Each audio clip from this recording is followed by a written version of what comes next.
India और पाकिस्तान कभी एक हुआ करता था, लेकिन जब से पाकिस्तान भारत से अलग हुआ तब से आज तक इंडिया और पाकिस्तान के बीच में कश्मीर को लेकर डिस्प्यूट चल ही रहे हैं, विवाद चल ही रहे हैं।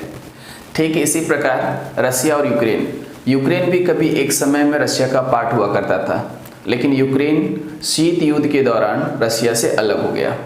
अब ऐसा सिचुएशन आया है जो कि हम सभी जानते हैं कि बहुत लंबे समय से यूक्रेन और रसिया के बीच वॉर चल रहा है। रसिया कहीं ना कहीं यूक्रेन की तुलना में एज ए डिफेंस अगर बात किया जाए तो डिफेंस के मामले में रसिया थोड़ा ज़्यादा मजबूत है यूक्रेन की तुलना में। बट अब रसिया क्या कर रहा है, रसिया ये एलिगेशन लगा रहा है यूक्रेन पर कि यूक्रेन अपने ही कंट्री में एक बॉम्ब का यूज़ करने जा रहा है, जिस बॉम्ब का नाम है डर्टी बॉम्ब। अब ये डर्टी बॉम्ब क्या होते हैं वो हम लोग आगे डिस्कस करेंगे, बट ये इशू क्या है पहले वो समझ लेते हैं। अभी के समय में रशिया के जो रक्षा मंत्री हैं सर्गेई शोइगु, ये यूएन के सेक्रेटरी जनरल महासचिव एंटोनियो गुटेरेस से एक लेटर लिखकर ये अपील की है कि यूक्रेन जो है एक डर्टी बॉम्ब का यूज़ करने जा रही है। कहाँ करने जा रहा है वो अभी हम लोग मैप में देखेंगे, लेकिन रशियन रक्षा मंत्री यूएन से एक एप्लीकेशन करके ये मांग कर रहा है कि आप इसकी जांच करें। ये बात एक सोचने वाली है कि रशिया का जो कि एक अभी मजबूत कंट्री है वो अगर इस बात के लिए यूएन में एप्लीकेशन दे रहा है तो ये एक बहुत बड़ी बात है। फर्स्ट थिंग तो ये है, रशिया के रक्षा मंत्री, अब पुतिन तो बात करेंगे नहीं, है ना, एटीट्यूड नाम का भी कुछ होता है। पुतिन सबसे बात नहीं कर रहे हैं, पुतिन के जगह पर रशिया के जो रक्षा मंत्री है वो बात कर रहे हैं। वो किनसे बात किए, वो UN secretary general Antonio Guterres से बात किया है। तो एक आपके लिए यहाँ पर इंपॉर्टेंट नोट करने वाली बात यह है कि यूएन सेक्रेटरी जनरल, यूएन के महासचिव कौन है, एंटोनियो गुटेरेस। ओके, उसके बाद इन्होंने यूएसए के रक्षा मंत्री से बात किया, इन्होंने यूके के रक्षा मंत्री से बात किया, इन्होंने फ्रांस के रक्षा मंत्री से बात किया। मतलब रशिया अभी हर कंट्री को जो कि नेटो के अलायंस हैं उन सभी से इस बात का गुहार कर रहा है, या गुहार नहीं बोलो इसे, इसका एक कंप्लेन कर रहा है कि यूक्रेन जो है एक डर्टी बॉम्ब यूज करने जा रहा है। ओके, तो इशू ये है। अब रशिया तो ये सभी से बात कर रहा है। अब रशिया जो क्लेम किया है यूक्रेन पर और जिनसे उन्होंने बात किया है, यूएन सेक्रेटरी जनरल को छोड़कर बाकी अन्य देश के जैसे यूएसए हो गया, यूके हो गया, फ्रांस हो गया, इन सभी ने इस बात का खंडन किया है। रशिया का इस बात का खंडन किया है। रशिया जैसे बोल रहा है कि यूक्रेन एक डर्टी बॉम्ब का यूज़ करने जा रहा है, तो यूएसए हो गया, फ्रांस हो गया, यूके हो गया, इन सभी ने इस बात का खंडन किया। उन्होंने कहा ऐसा कुछ नहीं है, यूक्रेन जो है कोई भी डर्टी बॉम्ब का यूज़ करने नहीं जा रहा है। खुद यूक्रेन ने भी कहा है कि ये रशिया का बस एक बहाना बोल लो या एक ध्यान भटकाने का एक तरीका समझ लीजिए। यूक्रेन ने कहा है कि ऐसा कोई बात नहीं है। यूक्रेन ने अपने बचाव में या अपने समर्थन में यहाँ तक बोल डाला कि अगर इस बात का संदेह किसी को है तो यूएन का, जो यूएन का ही एक बॉडी है, यूएन एटॉमिक एनर्जी कमीशन, वो आकर यूक्रेन में जांच कर ले इस बात की कि ये बात कहाँ तक सही है। तो ये बात कहीं ना कहीं, ये बात विश्वास करने योग्य लग सकता है कि यूक्रेन जब इतना बोल रहा है तो हो सकता है ये बात सच ना हो। क्वेश्चन ये आता है कि रशिया ऐसा कर क्यों रहा है। आखिर अगर ये एक झूठी बात है तो रशिया ये बात फैलाना क्यों चाहता है। तो देखो इसके पीछे एक बात है, रशिया इसलिए भी ये बात फैलाना चाहता होगा क्योंकि ये चाहता है कि नेटो के जो भी अलायंसेस हैं वो थोड़ा कमजोर हो जाए यूक्रेन को लेकर। फर्स्ट थिंग तो ये हो सकता है कि यूक्रेन को लेकर जितने भी नेटो के अलायंसेस हैं, जैसे फ्रांस हो गया, यूके हो गया, यूएसए हो गया, और जितने भी हैं, ये सभी थोड़े कमजोर पड़ जाए यूक्रेन को लेकर। दूसरा ये भी हो सकता है कि रशिया ये अफवाह फैलाकर खुद उस जगह पर डर्टी बॉम्ब का यूज करे। ये भी एक संभावना है कि रशिया खुद ये डर्टी बॉम्ब का यूज करे और नाम किसका लिया जा रहा है, यूक्रेन का। ये संभावना व्यक्त कर रहे हैं, कंफर्म नहीं बोल रहे हैं, ठीक है। तो रशिया की ये चाल हो सकती है। अब दूसरा कि यूक्रेन अगर करना चाहेगा तो ये क्यों करेगा, आखिर वो अपने ही कंट्री में क्यों ऐसा डर्टी बॉम्ब का यूज करेगा। तो इसके पीछे भी रीजन हो सकते हैं। रीजन क्या है? यूक्रेन ये भी हो सकता है ये चाहता हो कि वहां पर डर्टी बॉम्ब का यूज कर ले और वो क्लेम कर दे कि रशिया ने इस डर्टी बॉम्ब का यूज किया है, और वो बाकी जो अन्य देश हैं उनसे सिंपैथी का पात्र बन जाए। सिंपैथी चाहे होता है ना कि अगर उस पर अत्याचार हो रहा है तो उसके प्रति सिंपैथी दिखाने का मौका मिल जाए, तो यूक्रेन सिंपैथी के लिए भी ऐसा कर सकता है।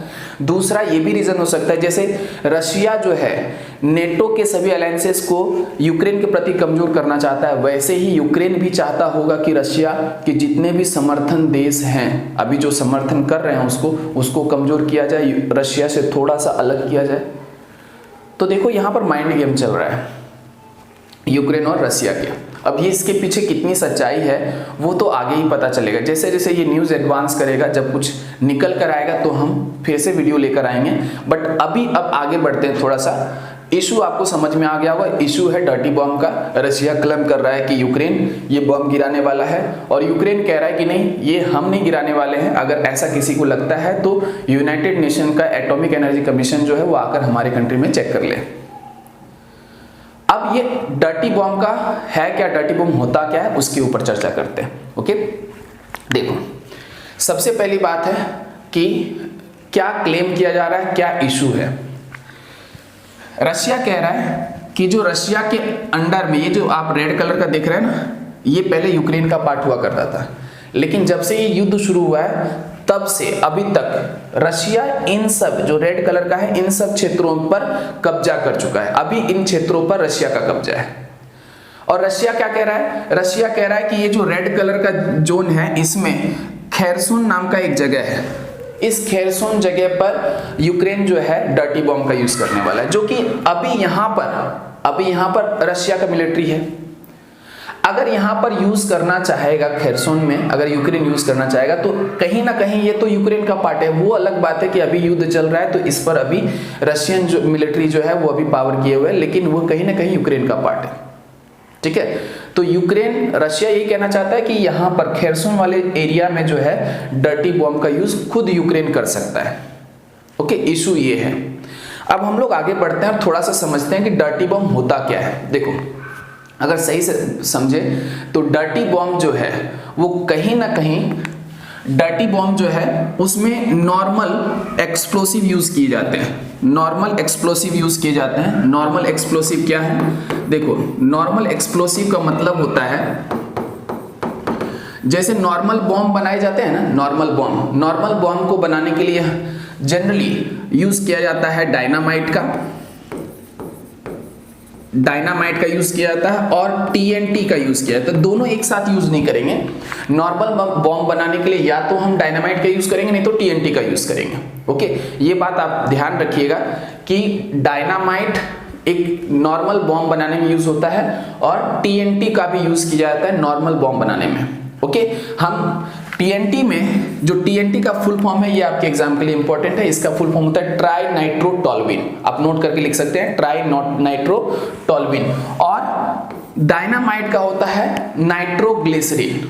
मोस्ट इंपॉर्टेंट थिंग, दोनों का याद रखना कि डायनामाइट का मुख्य अवयव नाइट्रोग्लिसरीन है और टीएनटी का होता है ट्राई नाइट्रोटोलुइन। ओके, इनसे तो जनरल बॉम्ब बनाए जाते हैं। नॉर्मल एक्सप्लोसिव का मतलब क्या? जनरल बॉम्ब बनाया जाता है। इससे सिर्फ छोटे से क्षेत्र पर एक्सप्लोजन किया जा सकता है। तो सर डर्टी बॉम्ब यहां ज्यादा खतरनाक क्यों हो रहा है? देखो, कहा जा रहा है कि नॉर्मल एक्सप्लोसिव के साथ ये जो बॉम्ब है इसमें रेडियो एक्टिव एलिमेंट का यूज किया जा सकता है, जिसे हिंदी में हम लोग रेडियोधर्मी पदार्थ कहते हैं। ओके, इनके साथ रेडियो एक्टिव एलिमेंट यूज किए जा सकते हैं, ऐसा क्लेम किया जा रहा है। Radio active elements. अब आपके दिमाग में आएगा कि सर ये रेडियो एक्टिव एलिमेंट्स है क्या? देखो, रेडियो एक्टिव एलिमेंट्स वो होते हैं जब ये एक्सप्लोड करते हैं तो अगल बगल के क्षेत्रों में ये बहुत तेजी से फैलते हैं और ये दशकों तक उस क्षेत्र पर बने रहते हैं।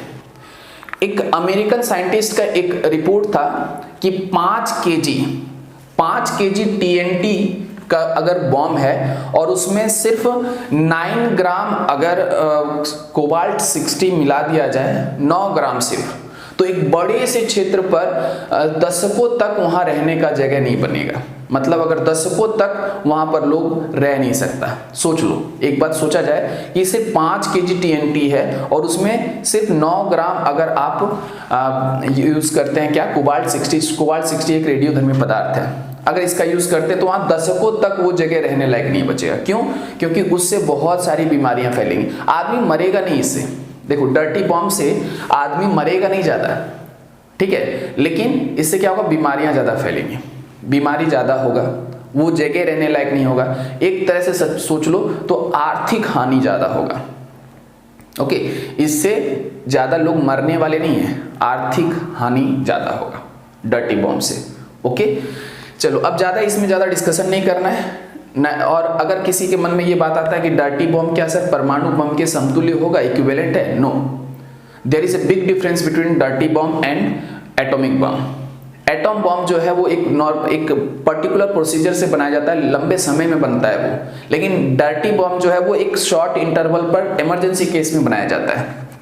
ये उतना ज्यादा घातक नहीं होता जितना परमाणु बम घातक होता है। ओके, और ये एक छोटे से एरिया को प्रभावित करता है, ना कि पूरे कंट्री को। लेकिन इतना जरूर है कि जहां पर ये होगा वहां हवा के माध्यम से अगल बगल के क्षेत्रों में फैल सकता है। अगल बगल के क्षेत्रों में फैलेगा तो वो जगह दशकों तक रहने लायक नहीं होगा, क्योंकि वहां पर जो लोग रहेंगे उसे अलग अलग टाइप की बीमारियां होती रहेंगे और वो कहीं ना कहीं ह्यूमन बींग्स को इफेक्ट करेगा। तो इतना इफेक्ट है डर्टी बॉम्ब का, ठीक है। अब हमारे लिए जो मेन इंपॉर्टेंट टॉपिक या इंपॉर्टेंट फैक्ट्स इस करंट अफेयर से निकल कर आते हैं वो हमें याद रखने जरूरी हैं। सबसे पहला है कि यूएन यानी कि यूनाइटेड नेशन का संयुक्त राष्ट्र का हेडक्वार्टर कहाँ है, न्यूयॉर्क में है। यूएन के महासचिव कौन है, सेक्रेटरी जनरल कौन है, Antonio Guterres. UNAEC united nation atomic energy commission है ना, यूनाइटेड संयुक्त राष्ट्र परमाणु आर्थिक कमीशन, इसका हेडक्वार्टर कहाँ है, इसका भी हेडक्वार्टर जो है न्यूयॉर्क में है। यूएन का भी हेडक्वार्टर न्यूयॉर्क में है, यूएनएईसी का भी हेडक्वार्टर न्यूयॉर्क में है।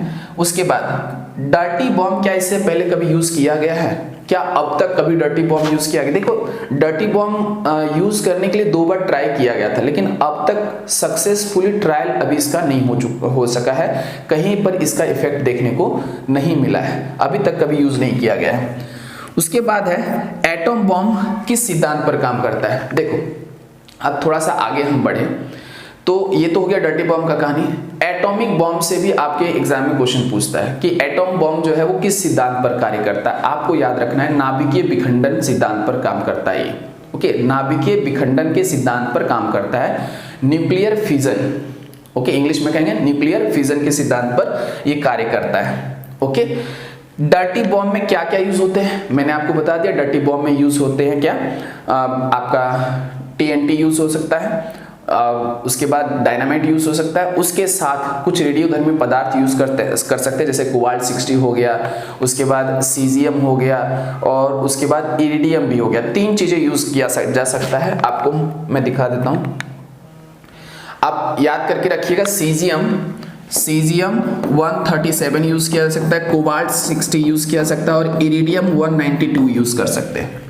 ओके, ये 3 ऐसे पदार्थ हैं और इन सब में सब का यूज नहीं किया जाता है, किसी एक का यूज करेंगे। इसमें ये जो आपका सीजियम 137 है ये ज्यादा घातक नहीं है। ये एक्सरे वाला, जो कभी एक्सरे आप करवाए होंगे तो उस समय जो रेज निकलता है ना वो भी कहीं ना कहीं हानिकारक होता है, तो उतना ही हानिकारक है, तो आप समझ लो कि ज्यादा नहीं है अगर ये यूज किया जाता है तो। लेकिन ये दोनों इसके तुलना में थोड़ा सा ज्यादा हानिकारक है, इसीलिए तो मैंने बोला आपको कि ये किसी का इससे मृत्यु नहीं होता, लेकिन कई दशकों तक वो ह्यूमन बींग्स को इफेक्ट करता रहेगा, है ना। एक बार अटैक होता है ना, एक्सरे का एक बार अटैक होता है, एक बार करवाते हैं तो ज्यादा इफेक्ट नहीं होता, लेकिन अगर बार बार होता रहे तो उससे बहुत गंभीर बीमारी होने के चांसेस होते हैं। और जब ये हवा में फैला रहेगा तो बार बार कई दशकों तक उस वायु में फैला हुआ है तो बार बार ह्यूमन बींग्स को इफेक्ट करेगा, तो बीमारी होना तय है। ओके, तो ये सारे केसेस थे। अब इसके आगे अगर कुछ न्यूज़ आता है डर्टी बॉम्ब को लेकर तो आगे ज़रूर मैं बताऊंगा। आप मेरे चैनल पर नए हैं तो प्लीज़ सब्सक्राइब कर ले, बेल आइकन प्रेस कर ले, ताकि ऐसे कोई भी न्यूज़ हो तो मैं वीडियो अपलोड करूं तो उसका नोटिफिकेशन आपको मिल जाए। मिलते हैं नेक्स्ट वीडियो में। Thank you.